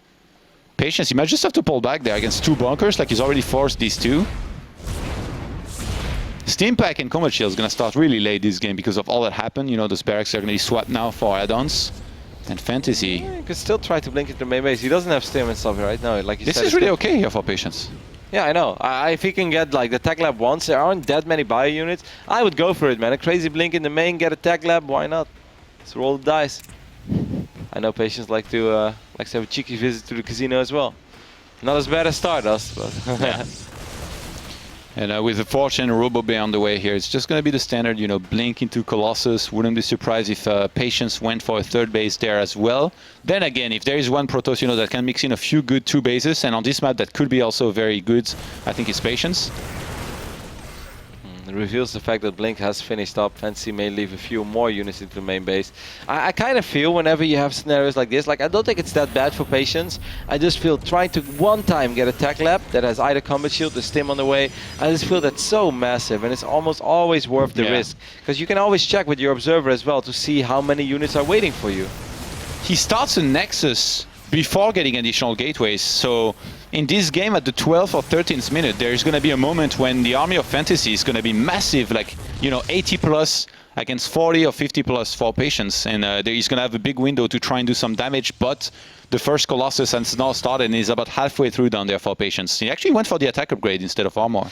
Fantasy goes for 3cc as well before Rex number 4 and 5, which I think will work out okay. Oh no, actually he already has Rex 4 and 5. Oh man. That's why I said his production, I think, is going to be massive. 12th minute, 13th minute, totally could see 80 supply against just 50, in which case drops are going to be deadly, photon overcharge or not. Yeah, this is very difficult. This is actually one of the most difficult moments, I think, for Protoss, when you only have maybe 1, 2 Colossus, and like, how do you split up your army? He did a very, very good job on Cactus Valley, though, and I do like, just press the vision right now from Patience real quick. He has a little bit of vision everywhere, you know, an observer here, an observer there. There's a couple pylons well spread out. We'll see that these rocks are being attacked. So he has a good idea. He knows that it's going to be difficult, but at least he will see it coming in time. He needs a few more gateways though. He's only got 3 and he's going to be on 3 bases now with a good saturation, so 3 gates are not going to be enough. He's going to drop down a few now in the main and he needs to hold on. One of the best Terrans in the world, struggling to pick up a mine or 2. Forward blink, a little bit risky. Fancy really loves Marine Marauder Widow Mine. He's taking it to the next level, Todd. He's getting concussive shells now. Yeah, I mean, it can be really good, and I guess that's his style. That's probably what he practices most of the time, but he's not looked invincible with it. The one game that he lost, he couldn't do enough damage, and then he just completely died when he got attacked eventually. So this game is going to have to do better, because we might have a similar situation. This Colossus, a little bit exposed by himself. Warp. Yep, that's kind of what I would have done as well. Guardian Shield being popped immediately. Force Field seem okay. One Colossus will maybe fall. No, it will not. Oh, those Widow Mines just before detonating are going to get sniped. There he gets the medivac. Nope. That was so close. Unloads the mine as well. Still though, very good job. Chased. No? Very good job though there by Patience. Don't you think so, Todd? The time warp immediately, the Guardian Shield, the Force Fields, all the things you want to do as a Protoss. Where he previously in the series dropped the ball once on losing a Colossus that he didn't have to lose. This I time, like what you said. You said kind of like I would have done, except you would have done it better, obviously. what do you mean? Just making a joke. I don't get it. Because you said like he threw down the time warp kind of like you would have done, but Roddy Micro, man, of course you would have done it better. Another observer will fall there. There's, I guess now only 4 of them are on the map. And this one should be replaced pretty quickly, but look at this. Already setting up to attack on 2 sides there, Fantasy. We're gonna have the split from Patience. Very, very, like this is looking very much like the Cactus Valley game, but look at this. Fantasy is doing what you said he might have needed to do in the previous time, and attacking around the 3rd base with all of his army, but he gets caught.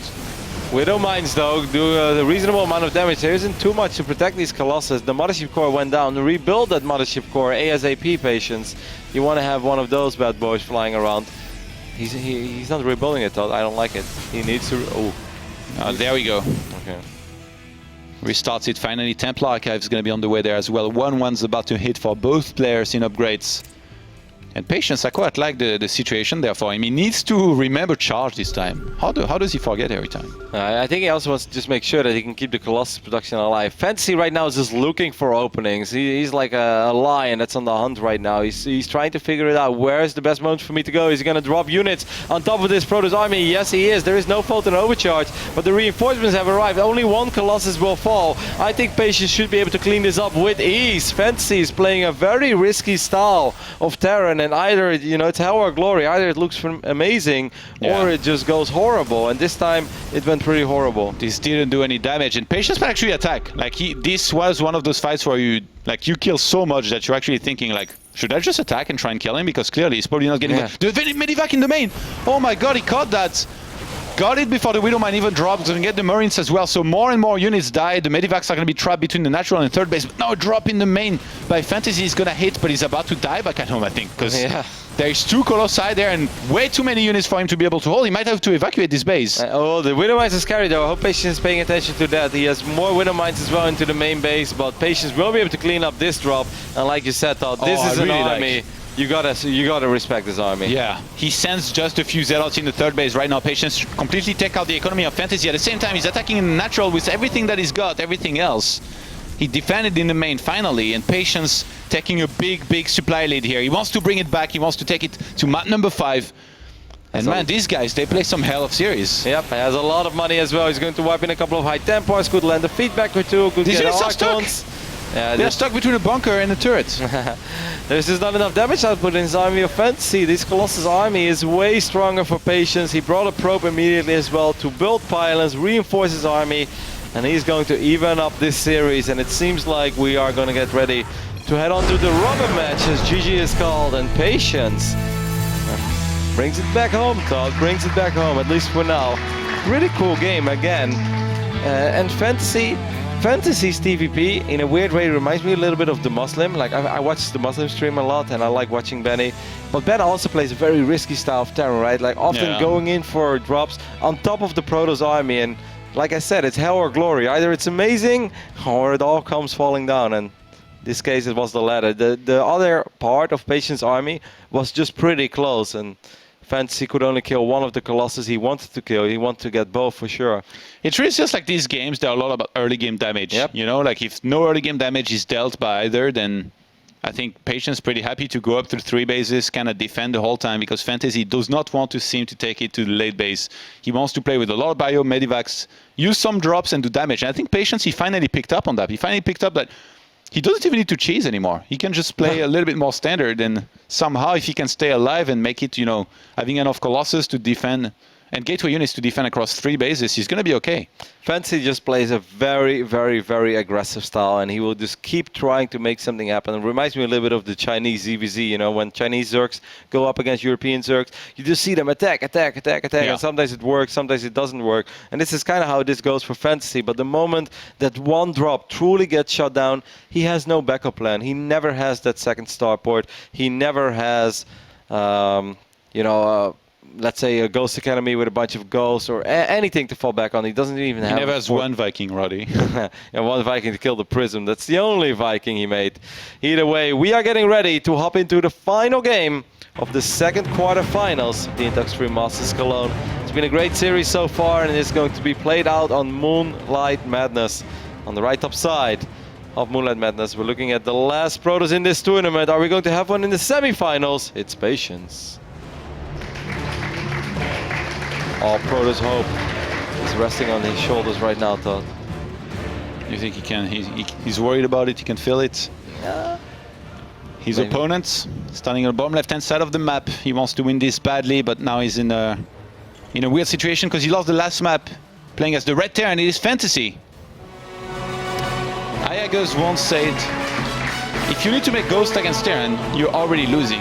Fantasy raised that and said, if you need to make Vikings against Protoss, you're probably already losing. What's next? Cass is going to show up and he's going to be like, if you need to play against Protoss, you're probably already losing.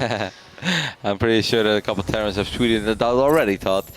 Yeah, you know, it's just personal preference. There are a couple Terrans out there. For instance, Happy is often the opposite, right? Like, he loves making a lot of Vikings, loves making a lot of Ghosts, has always relied on that. I felt there was a time, you know, in Terran versus Protoss era where a lot of Terrans were quite okay with playing Ghost Viking because they just got extremely good at it, started scanning everywhere.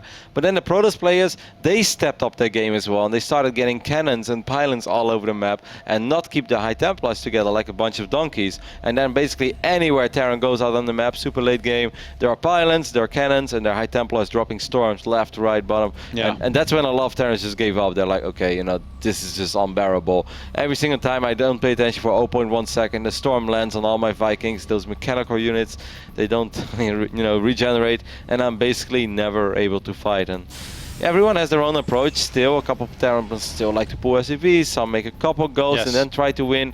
Fantasy goes for double factory. Drilling Claw, Widowmine just goes all out with bio, no Vikings. The last time that these two played, it was actually, they played Moonlight Madness as the first map. This time is the fifth one, and back then, Patience went for a Stargate opener, made a bunch of Phoenixes because he knew there was probably going to be some Widowmine drop. He defended very nicely at first, took a third base, but then got stretched apart against the drops of Fantasy and was forced into an attack, which eventually was defended. So Fantasy, last time that they met, he did win on that map, but that wasn't an easy win. And Patience, even though he had you know, a good build order, eventually Fantasy was able to win. So both players, I feel like they might try to make a lot of corrections already from the mistake that they made back then when they played each other. I like that build from Patience on this map though, Todd. I'm not a big Stargate player myself because, like I said, you know, my Stargate units always fly into Widowmines, but if you look at the main base, as Funka's showing us a little bit right now, there's so much dead airspace around the main base of Patience. So every single time a medevac flies in, picks up some units, he can just send it in a corner. It can just idle there forever. If there's no Stargate out on the map, then in Fantasy, you know, he's going to have a great time, and on a certain point, he can fly in to 3 bases at once, and it's going to be very, very tricky to defend. That Reaper is on a journey, by the way, like, going all the way around, making sure there is no proxy anywhere on the map. Did you say journey, Todd? Yeah. Don't stop believing. You know that song? No. You're just a small town boy? Oh, Todd, you need to work on your karaoke skills. Yeah, well, you know my taste in music. I don't like all that stuff that you listen to. Ah, you'd like Journey. You'd like a cheeky Journey song. So the Mothership Core flies across the map. Once again, by the way, Fantasy plays this super... Oh, okay, well, for Marines, Mothership has to be careful. But, you know, if he just rallies another Stalker across the map, is he doing that? There is something coming, right? Yep. I think this is so smart. I think Fantasy is going to be in a lot of trouble. Of course, this Reaper is going to be annoying. Those Hellions and Marines are going to take forever to finally come out. The Stalker was attacking the SCV there instead of the Marines. Patience needed to correct that. He's going to get at least one of the Marines. That's so big, Todd. He doesn't have to worry about it anymore. He can just rally Stalkers across the map. And I really think Fantasy is in so much trouble right now. Is the game going to end here immediately?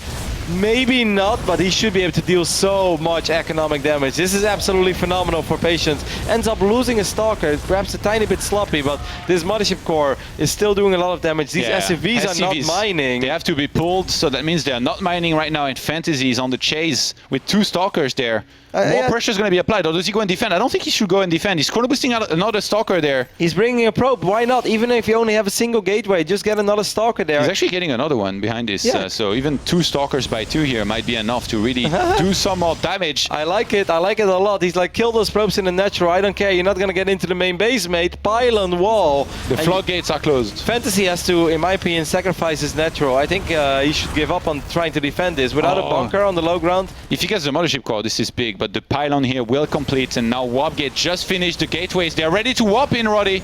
Yeah, As soon as that pylon finishes, yeah, it doesn't really want to end up losing a Stalker. There we go, 2 more Stalkers being wiped in. 1 Stalker does fall. Fantasy's doing a pretty damn good job so far. Patience has to make sure that bunker doesn't finish. You don't want that bunker on the low ground to finish, Patience. Your entire game plan right now relies on making sure there is no bunker on the low ground. the Medivac's actually headed across the map here to try and get some probe kills. And since the Mothership Core and every single unit is across the map for Patience, it's going to be really hard for him to actually defend. Yep, he's going to take a lot of damage at home, but he's doing a lot of damage on the other side of the map as well. This game is just madness right now, but Patience this Stalker actually, count... is this a base trade? He's not defending at home. Yeah, I'm not sure what he's going to do. Did he cancel one of those pilots? I think he's going to have to go home soon, actually, Todd. What is happening? Because the bunkers, I'm not sure if Oh, he these could have killed a bunkers... Hellion with the probe. He was close enough. I'm not sure if these bunkers are going to die. Yeah, he's just going back home. He's giving up the aggression. They are going to whop in some Stalkers back at home, finally get that Hellion. Both players Patience have done so much economic damage. Yeah, but Fantasy's 28 SCVs against 26 probes. This is fantastic here for him. Already having that factory starport as well. He's going to start an eBay. He knows that Patience might be getting desperate, and he starts an eBay as Patience starts the Twilight Council. Oh, and he's going to pick up these 4 Hellions. He's going to fly these 4 Hellions into the main base. And Patience has almost no units there. He has like 1 or 2 Stalkers. This could be an absolute probe massacre. And I thought it was looking very promising for Patience. That's maybe bad that he starts that 3rd command center, because Patience still wants to be aggressive with the Stalkers. But these Hellions in the main base still, they're going to kill so freaking much. They might potentially kill everything. Patience sees it right Stalkers now. there. They line them up. Oh my god, 11 probes gone down already, and it's not even over yet. Photon overcharge is not it's not needed anymore, because you've already lost 14 workers. Do you think the Stalkers across the map can do a lot? I think they can, because starting a 3rd CC there was very eager. They need to do more than a lot, Todd. They pretty much need to win the game right now. If I'm Patience, I F2A, because there's no transitioning from 16 probes. He's got 16 probes against 36, and now he's going to get right in there, get the steam pad. That's a good start, but now SCVs are going to be pulled. Yep. Fantasy knows that if he defends this, he's won the game. Yep, but is he going to be able to defend it though? No stim makes it a little bit tricky. Marauder can die. You have to pick up those Marauders, Fantasy. You got to be extremely careful. Oh god, this is so close. I have absolutely no idea how this is going to go, but I actually think Patience... Oh, if he's cancelled the Observer! Oh my god, that mine shot did so much damage. Yeah, that was massive. Another Stalker stuck on the left-hand side there. He's trying to regroup with that. And I think Patience, he has no plan into getting basically any other kind of probes their economy. He needs to make only Stalkers, try and finish the game right now. Is he gonna scan? Is he gonna scan for the Observer? No, he doesn't scan in time. Patience could still win this because there is no stim pack, there are almost no Marauders, and most importantly, Todd, there is no bunker over here. Stim pack restarted, but the kiting is gonna begin there. There is no time warp available, not enough energy just yet for Patience. He's gonna be kiting this. I still think that Patience is winning this, Todd. I know he's down in supply, I know he has no probes, but how is Fantasy supposed to build up an army? Every single unit that pops is dying. That 3rd CC was, I think, a big mistake, and right now he's struggling to try and defend. I almost feel like he has to try to kill the Observer, so there's no more high ground vision. So there's maybe 2 now, though. Oh well, I mean, I think a single scan, like high ground vision is everything over here for Patience. He has only 3 Marines. Pick up the... Okay, he's microing the medevac a little bit there. Good micro, of course. Good focus fire on both sides. Kill the rocks. Oh, no. Widowmine's gonna shoot at the Zealot and kill the SBs. Kills one of the Observers as well, but there's one more Observer left. And there's actually a scan available here right now. Killing if he has to kill that, Widowmine's... Kill the Observer, Fantasy. If you kill the Observer, then I think you can stabilize. And behind his Patience actually restarted pro production. I think he's gonna get the Dark Shrine. Yeah, there we go. He knows that the economy of Fantasy is being weakened, but I think Fantasy still has enough to get turrets, and he's getting the 3rd orbital now. Fantasy taking a great option of the victory there. Did he get both? Because I think there was another Observer flying there. No, but the first one died already before from the Widowmine. Yeah, I know, but then another one flew in. I think he just killed 2 Observers with a single scan. Oh my god, yeah, because he has no more Observers on the map, and 2 Observers, and 1 more Observer was flying in. So with 1 scan, Fantasy kills 2 Observers there. With a triple CC, suddenly, I don't think... he gets the turrets. Fantasy should have, or excuse me, a Patience, in my opinion, should have never transitioned. He should have kept on trying, Todd. The moment you give Fantasy time to get 4, 5, 6 Marauders, this game is over, and this game will be over soon. Stimpack is finishing up. The Marauder count is too high. Patience has no money. Fantasy is on triple CC. That got so close. What a wild game 5. Yeah, 24 probes to 38 SCVs here right now, and the Dark Shrine is going to finish in a second. There's still a pylon here on the right hand side, and turret is going. I really like the turret placement, to be honest. Instead of putting it in the middle line, kind of like in the middle of those buildings there, I guess SCVs will take longer to regen that and repair it, but regardless, in this game, Fantasy has got so much army. With 34 against 21, he's going to move across the map. We don't have a photon overcharge available yet. It's 91 energy here on that mothership core. Yeah, he will have photon overcharge soon, and the Dark Templars may do something, but it's triple CC, man. He can scan for days. Getting followed. He could actually just kill these Marines, by the way. Fantasy across the map, starting to do some damage. Photon overcharge was finally there and used. And Immortals on the way. How much damage are these Dark Templars doing? Once again, triple orbital command center. Plenty of scans should be available. Fantasy is losing a couple SCVs here and there, but Stim Bio is on the field. Combat Shield almost done as well, so it's actually going to be pretty damn strong. Colossus tech is nowhere inside.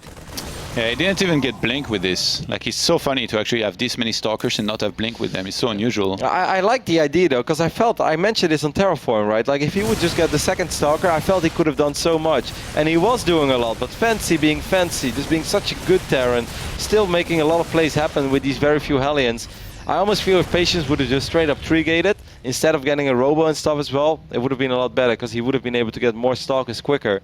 But it got very close. I just don't think he should have ever backed off there in the end. Like, if you're all in, you're all in, man. Yeah. Fantasy is a man of extremes, by the way. Like, he played against so many Colossi earlier and always made no Vikings. And now the one game that Patience is completely broke and finally going for a Robo Bay, we have a second Starport on the way.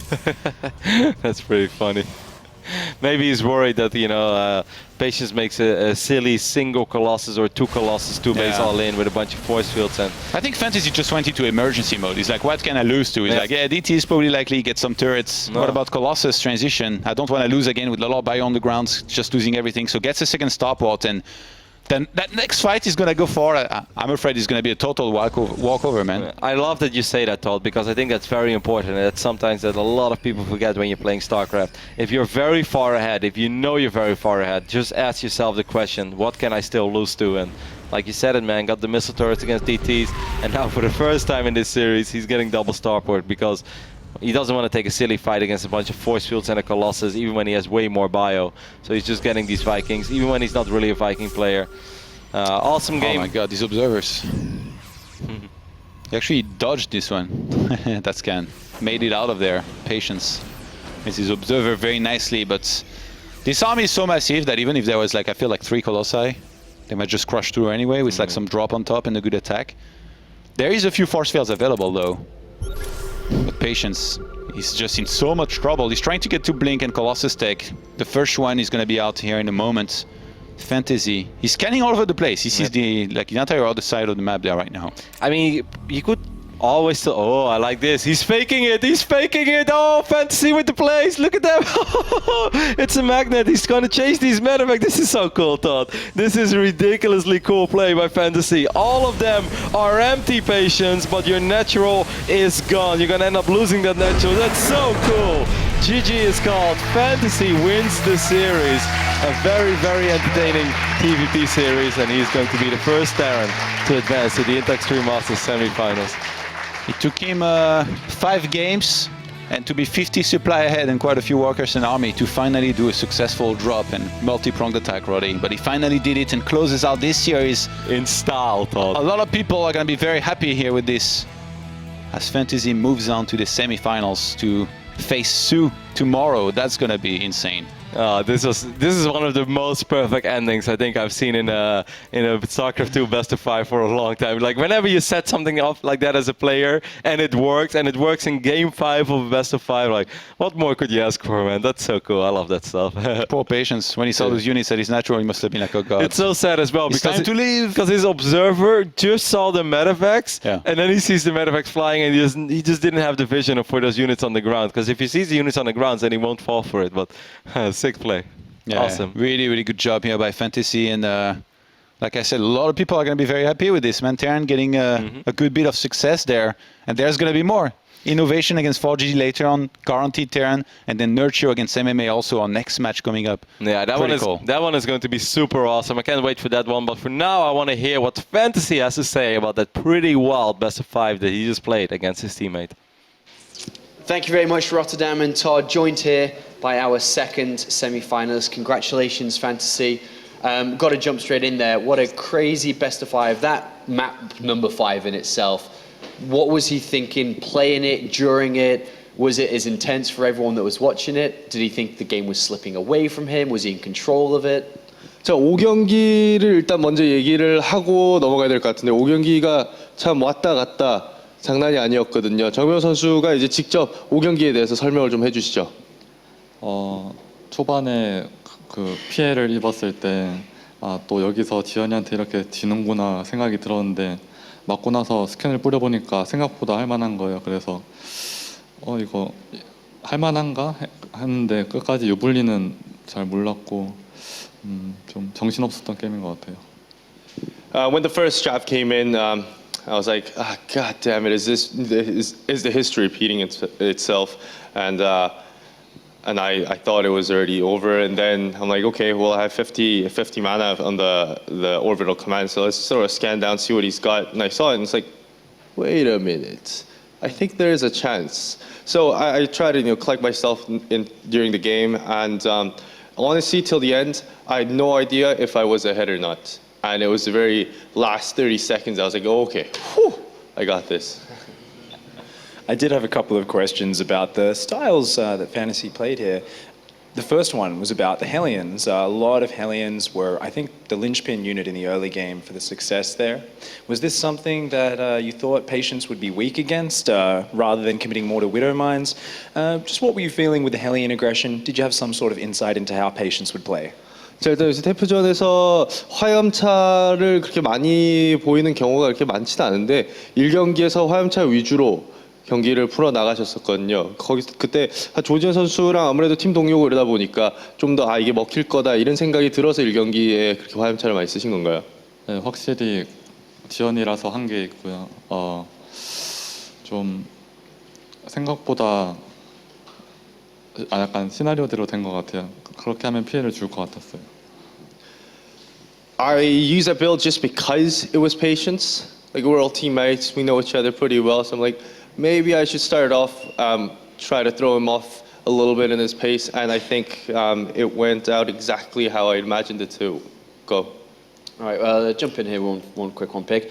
We always talk a little bit about how mind games, before a game, we always talk, okay, there's two teammates playing against each other. There's clearly going to be a lot of mind games in this series because they know each other's games so well. Was that a part of his series as well today?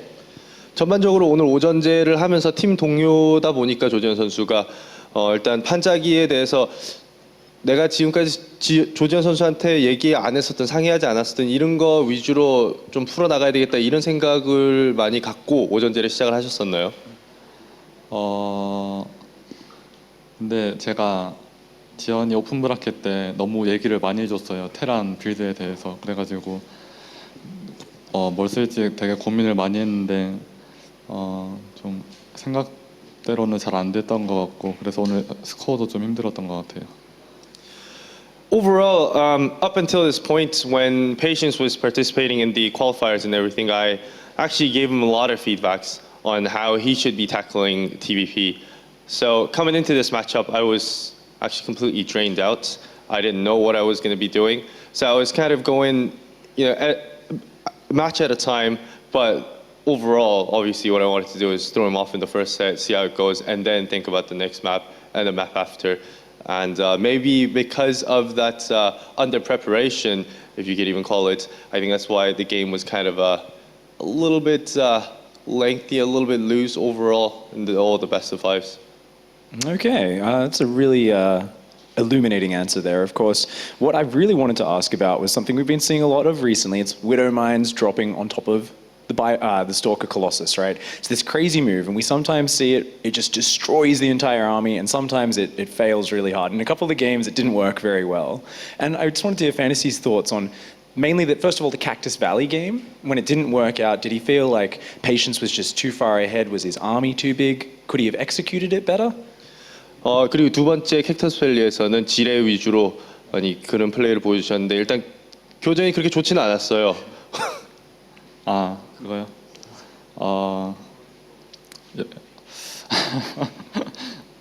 영어로 해야 돼요. In morning, I watched the GSL Marus game, and it looks very funny. So it's my first without mind play, so it's not perfect, maybe. Oh, okay, thank you. Thank you very much for that, Fantasy. Of course, there was a few other times we did that. I was going to ask for more follow-up questions on that, but considering it was a bit of a spur-of-the-moment thing, not too much, I guess, technical analysis, going off that instinctive move, the game was almost kind of getting out of control there. I just wanted to ask about the mindset. After Cactus Valley, things started to get out of control a little bit after a very strong start. Was there a point where he was very worried going into Game 5 about it slipping away? I wasn't too sure because he's like, oh, I get everything, and then he doesn't. Right. So let me translate this. 일단 첫 경기는 어떻게 보기엔 좀 압도적으로 좀 승리를 좀 따냈었던 것 같고 두 번째 경기에서도 유리했었던 거를 교전 실수를 하면서 좀 내줬었는데 그러면서 약간 멘탈이 좀 흔들리지 않았었나 경기 내적으로 그런 잔실수란지 이런 걸 많이 봤었거든요. 그래서 다섯 번째 이제 매치에 들어가면서 약간 좀 불안하다든지 이러다가 진짜 또 지는 건 아닌가 이런 그런 걱정이나 그런 걸 어떻게 이제 리커버를 하면서 게임을 들어갔는지요?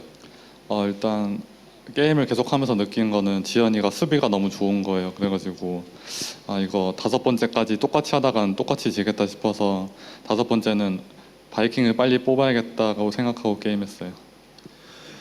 So it seems like there has been some sort of a pattern in Patient's reaction, and that's why in the game 5 I was like, okay, this one is the one I'm gonna make Vikings and play the most standard as I can possibly be in the TvP, and I think that's how it worked out.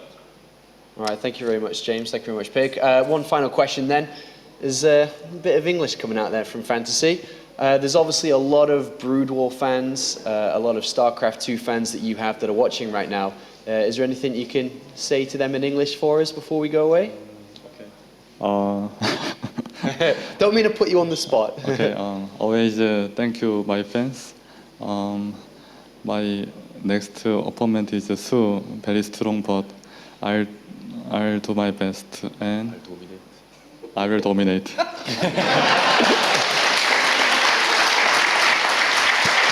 Ladies and gentlemen, Fantasy, our second semi-finalist going through to playing on Championship Sunday. We can check in with the bracket really fast here as we have 2 players through, but that means we have 2 best-of-5s remaining for today. As you can see on screen, Sue and Fantasy is the first semi-finalist for tomorrow. But next, it's Nurture versus MMA, and later is the big one, 4GG versus Innovation. Make sure to check out all of the action that you've missed so far on plays.tv. We've got those first-person VODs up there, and of course, highlights from every single match that we've played so far. Before we go to a quick break, Roddy's been back in Cologne again. I don't think my job sucks at all. I love my job.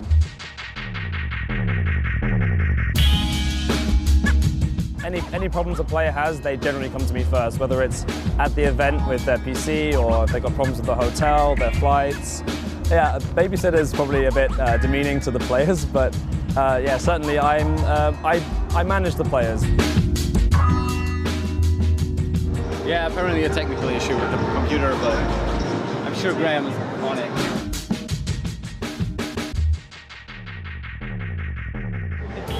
His hard drive wasn't in the computer. So I had to put the hard drive in first and then we were good. I don't think there's a set, you know, the players who are more experienced are easier to deal with or the other way around. I think it's very much on a player-by-player basis. There are certainly a few players who, when I look at their names and see, oh, they're attending my tournament, I know I'm going to have to give them a bit of extra special attention and care just to make sure that they're happy and that I know that they're going to be, you know, doing things on time and stick to my schedule. Yeah, certainly.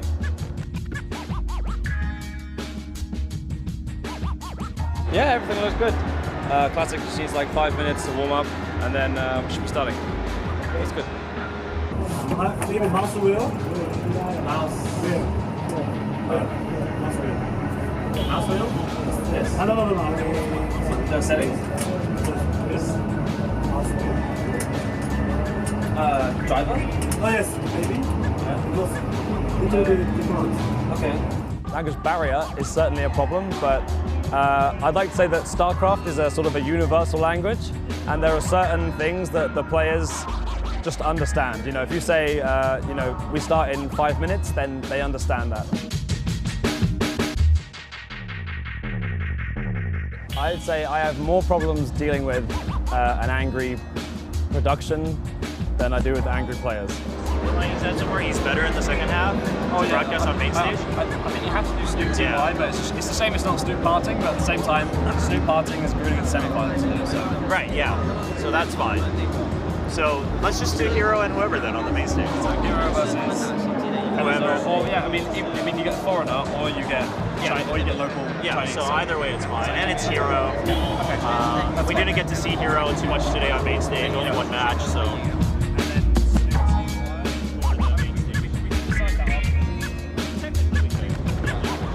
Okay, sounds great. Cool, thank you.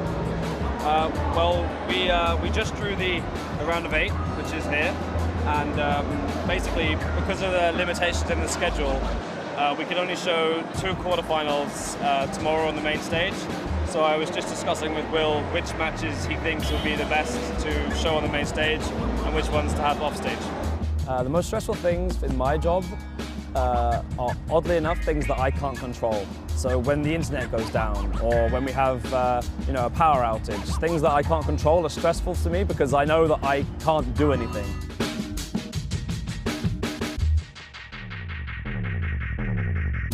I am done for the day. We are all done for the day. Half an hour ahead of schedule. Perfect.